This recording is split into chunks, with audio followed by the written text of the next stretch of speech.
PM મોદીએ બ્રાઝિલની રાજધાની Rio de જાનેરોમાં G20 સમિટના પ્રથમ સત્રને સંબોધિત કર્યું હતું. તેમણે કહ્યું કે યુદ્ધની સૌથી વધુ અસર ગ્લોબલ સાઉથના દેશો પર પડી છે. આ દેશોમાં ખાદ્ય, ઇંધણ અને ખાતરની સમસ્યા ઊભી થઈ છે. સમિટના પહેલા દિવસે મોદીએ ફ્રાન્સના રાષ્ટ્રપતિ Emmanuel Macron, British PM Keir Starmer, ઇટાલીના પીએમ જ્યોર્જિયા મેલોની, પોર્ટુગલના પીએમ લુઇસ મોન્ટેનેગ્રો, ઇન્ડોનેશિયાના રાષ્ટ્રપતિ પ્રબોવો સુબિયાન્ટો અને નોર્વેના પીએમ જોનાસ ગેસ્ટોર સાથે દ્વિપક્ષીય મુદ્દાઓ પર વાતચીત કરી હતી. સમિટ દરમિયાન પીએમ મોદી અમેરિકાના રાષ્ટ્રપતિ જો બાઇડનને મળ્યા હતા અને તેમની વચ્ચે અનૌપચારિક વાતચીત થઈ હતી. પીએમ મોદીએ G20 સમિટના પ્રથમ બે સત્રો ભૂખ અને ગરીબી સામે એકતા અને સરકારોની કામગીરીમાં સુધારા પર તેમના મહત્વપૂર્ણ સૂચનો આપ્યા હતા. બ્રિટિશ પીએમ કીર સ્ટારમેરે મોદીને મળ્યા બાદ કહ્યું, ભારત સાથે ફ્રી ટ્રેડ એગ્રીમેન્ટ પર વાટાઘાટો આવતા વર્ષે ફરી શરૂ કરવામાં આવશે. અમદાવાદની ખ્યાતિ હોસ્પિટલ કાંડ બાદ રાજ્ય સરકાર એક્શનમાં આવી છે, જેમાં રાજ્યની 7 હોસ્પિટલને બ્લેકલિસ્ટ કરી દેવાઈ છે. સાથે જ 4 સ્પેશિયાલિસ્ટ ડોક્ટરને પણ સસ્પેન્ડ કરવામાં આવ્યા છે. પીએમજેવાય યોજનામાંથી ખ્યાતિ સહિત 7 હોસ્પિટલને સસ્પેન્ડ કરાઈ છે, જેમાં અમદાવાદની 3, સુરત, વડોદરા, રાજકોટની 1 તથા ગીર સોમનાથની 1 હોસ્પિટલનો સમાવેશ થાય છે. 7 હોસ્પિટલની સાથે 4 સ્પેશિયાલિસ્ટ ડોક્ટરને સસ્પેન્ડ કરાયા છે, જેમાં ડોક્ટર પ્રશાંત વઝીરાણી, ડોક્ટર હિરેન મશરૂ, ડોક્ટર કેતન કાલરિયા અને ડોક્ટર મિહિર શાહનો સમાવેશ થાય છે. રાજકોટની નિહિત બેબી કેર હોસ્પિટલના તબીબ ડોક્ટર હિરેન મશરૂએ બાળકોના ખોટા રિપોર્ટ બનાવી સરકાર પાસેથી 2 કરોડથી વધુની રકમ અયોગ્ય રીતે ઓળવી લીધી હતી, જેમાં તેમણે સ્વસ્થ બાળકોને બીમાર બતાવ્યા હતા. આ માટે તેમણે લેબ સાથે સાંઠગાંઠ કરી હતી. આરોગ્ય વિભાગ દ્વારા હોસ્પિટલમાં તપાસ કરવામાં આવતા આ કૌભાંડનો ઘટસ્ફોટ થયો હતો. તેમને દંડ પણ ફટકારવામાં આવ્યો હતો. Prayagraj railway station, Allahabad high court અને સુપ્રીમ કોર્ટને બોમ્બથી ઉડાવી દેવાની ધમકી આપવામાં આવી છે. શ્રી કૃષ્ણ જન્મભૂમિ મુક્તિ નિર્માણ ટ્રસ્ટના પ્રમુખ અને જન્મભૂમિ શાહી ઈદગાહ કેસમાં દાવો દાખલ કરનાર વ્યક્તિ આશુતોષ પાંડેના વોટ્સએપ પર ધમકીભર્યો વોઇસ મેસેજ આવ્યો હતો. આજે અલ્હાબાદ હાઈકોર્ટમાં મથુરા શ્રી કૃષ્ણ જન્મભૂમિ શાહી ઈદગાહ કેસમાં પણ સુનાવણી છે. આશુતોષનો દાવો છે કે વોઇસ મેસેજ પાકિસ્તાની નંબર પરથી આવ્યો છે.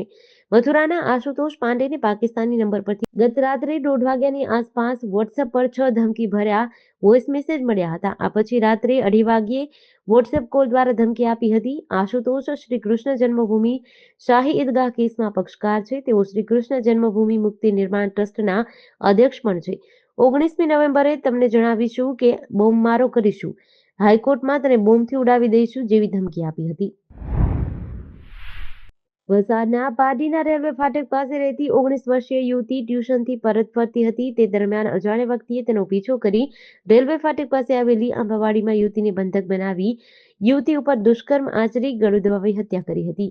આ કેસમાં વલસાડ જિલ્લા એસપી સહિત 3 ડીવાયએસપી અને 12 પોલીસ મથકના પીઆઈ, પીએસઆઈ તેમજ જિલ્લાના 300થી વધુ પોલીસ જવાનોએ આરોપીને ઝડપવા ચક્રો ગતિમાન કર્યા છે. વિરારથી સુરત અને સંઘ પ્રદેશ દાદરા નગર હવેલી અને દમણ પોલીસ તેમજ આરપીએફ અને જીઆરપીની ટીમની મદદ લેવાઈ રહી છે. અત્યાર સુધીમાં 500થી વધુ શકમંદોની પૂછપરછ કરાઈ છે. સોમવારે રેન્જ આઈજી પ્રેમવીર સિંઘે પારડી ઘટના સ્થળની મુલાકાત લઈને પરિવારના સભ્યો સાથે વાતચીત કરી હતી. પાટડીમાં સ્ટેટ મોનિટરિંગ સેલના દરોડામાં 5 મહિલાઓ સહિત કુલ 30 જુગારીઓ ઝડપાતા ચકચાર મચી છે. જેમાં ગાંધીનગર એસએમસી ટીમે આ જુગાર દરોડામાં રોકડા ₹4.58 લાખ, 3 વાહનો અને 26 મોબાઈલ મળી કુલ ₹6,58,000નો મુદ્દામાલ કબજે કરી પાટડી પોલીસ મથકે જુગાર અંગેનો ગુનો દાખલ કરી તપાસ હાથ ધરી છે. પાટડી વેલનાથનગરમાં ધમધમતા હાઈ પ્રોફાઇલ જુગારધામ પર ગાંધીનગર સ્ટેટ મોનિટરિંગ સેલે બાતમીના આધારે દરોડો પાડી 5 મહિલાઓ સહિત કુલ 30 જુગારીઓને ઝડપી પાડ્યા હતા.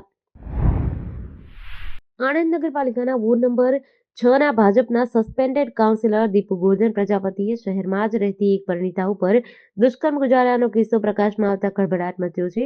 બીજી તરફ ધરપકડથી બચવા દીપુ પ્રજાપતિ ભૂગર્ભમાં ઉતરી ગયો છે, ત્યારે એની વધુ એક કરતૂત સામે આવી છે. દીપુ પ્રજાપતિએ બળજબરીપૂર્વક દુષ્કર્મ ગુજારતા પરિણીતાને ગર્ભ રહ્યો હતો અને દીપુએ ધમકીઓ આપતા પતિએ દવાખાને લઈ જઈ ગર્ભપાત કરાવ્યો હતો. પોલીસે તેના ઘર, મિત્ર વર્તુળ સહિત સગા સંબંધીઓના ઘરે દરોડા પાડ્યા હતા, પરંતુ તે હાથમાં આવ્યો નથી. તેનો ફોન પણ બંધ છે.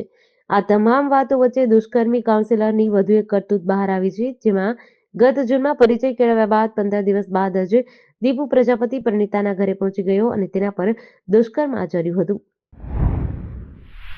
એલોન મસ્કની સ્પેસએક્સ કંપનીએ 18 નવેમ્બરની મધ્યરાત્રિએ ભારતના GSAT-N2 સંચાર ઉપગ્રહને ફાલ્કન 9 રોકેટ પર લોન્ચ કર્યો હતો. 4,700 કિલોગ્રામ વજનનો ઉપગ્રહ 14 વર્ષના મિશન માટે તૈયાર કરાયો છે. તેની સ્થાપના જીઓસ્ટેશનરી ટ્રાન્સફર ઓર્બિટની કરવામાં આવી છે. આ satellite high speed broadband internet connectivity અને ડિજિટલ વિડિયો ઓડિયો ટ્રાન્સમિશન પ્રદાન કરશે.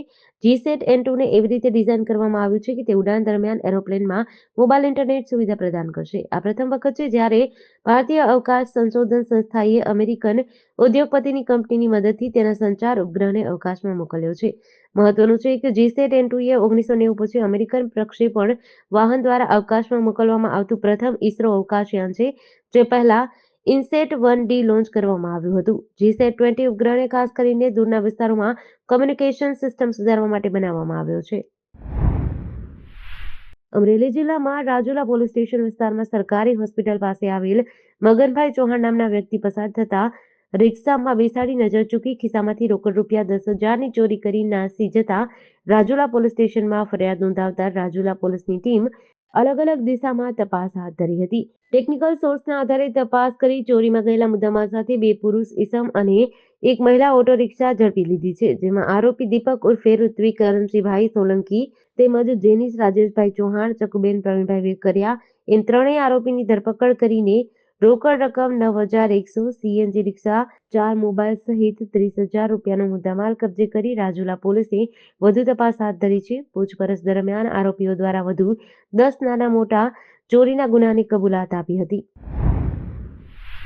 સહકાર પેનલને જ્યોતિન્દ્ર મહેતા અને સંસ્કાર પેનલને કલ્પક મણિયારનો દોરી સંચાર હતો, જેમાં ભાજપનું સહકારી પેનલને શરૂઆતથી સમર્થન હતું. ત્યારે આજે મતગણતરી શરૂ થયાના 2 કલાક બાદ ચિત્ર સ્પષ્ટ જણાતા મેયર નયનાબેન પેઢડિયા અને શહેર ભાજપ પ્રમુખ મુકેશ દોશી સહિતના સહકાર પેનલના આગેવાનોને શુભેચ્છા આપવા માટે પહોંચી ગયા હતા. દરમિયાન સહકાર પેનલના આગેવાન હંસરાજ ગજરાએ જણાવ્યું હતું કે બેંકમાં કોઈ કૌભાંડ થયા નથી. તો વિજેતા ઉમેદવાર દેવાંગ માકડે કહ્યું કે રાષ્ટ્રીય સ્વયંસેવક સંઘની વિચારધારાની આ જીત છે. બળવો કરતા પૂર્વ ચેરમેન કલ્પક મણિયાર હાડ ભાડી ગયા હોય તેમ શરૂઆતથી જ મતગણતરી કેન્દ્ર પર ડોકાયા ન હતા.